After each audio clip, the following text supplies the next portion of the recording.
Bad news for everyone who likes bacon, which essentially means pretty much everyone.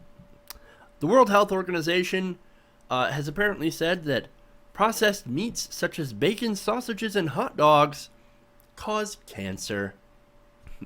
In addition, the World Health Organization says red meats including beef, pork, and veal and lamb are probably carcinogenic to people. Now, I'm not exactly buying this, but let's go through some of the data here. A group of 22 scientists had reviewed the evidence linking red meat and processed meat consumption to cancer and concluded that eating processed meats regularly increases the risk of colorectal cancer. Their evidence review is explained in an article published in The Lancet, which is a scientific journal. The conclusion puts processed meats in the same category of cancer risk as tobacco and asbestos. However, the report does make the distinction that this does not mean that they are equally as dangerous. For example, the headline kind of makes it sound as if causation equals correlation. No, it's not exactly true. According to the International Agency for Research on Cancer, the agency within the WHO that sets the classifications, things such as aloe vera are also on the list of possible carcinogens. So, get a sunburn, rub some aloe vera on it, cancer. It sounds ridiculous.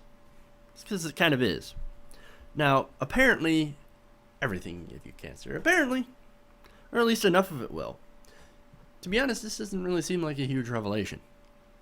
Yeah, you have too much of something, and that can cause health problems down the road.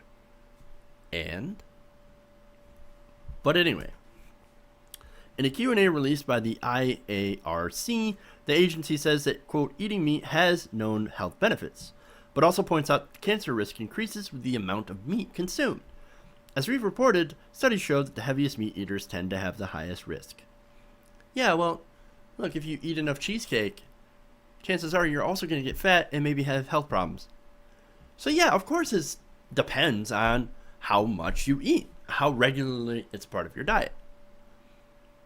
That makes sense. Now here's what's even funnier.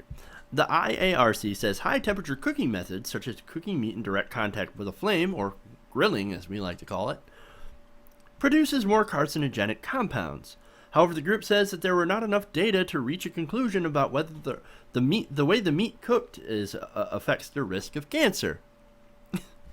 Now, Susan Gepster of the American Cancer Society says that the society recommends consuming a healthy diet with emphasis on plant foods and limiting consumption of processed meat and red meat. Now, so I guess if you want to eat a plate of bacon stacked high every morning, such as that, which, by the way, that looks fucking delicious. That's probably not good. That's not good for you. You really can't keep that up for very long. Not without some negative health effects. But I don't see anything here that's really compelling that shows me that I can't eat a couple of slices of bacon with some toast in the morning. Or that is gonna, or the evidence that that's gonna give you cancer. I don't see it. Now, the Lancet paper also points out that red meat also contains high biological value proteins and important micronutrients, such as B vitamins, iron, and zinc. So there is a positive side to eating meat. Now, can you get those elsewhere? Well, sure, I guess. But in my opinion, why would you want to? Now, what I see here is a study that points to eating everything more in moderation, right? That you should probably avoid eating 2 Big Macs in one sitting. Instead, go with one and maybe eat a salad later or something. I don't know. For me, as I said, I don't find this compelling enough to really change my diet all that much. I don't really eat that much red meat. Something to do with being broke, not being able to afford to eat lots of red meat. But I do enjoy bacon and pepperoni every once in a while on a pizza, and I'll be damned if I allow that to be taken away from me.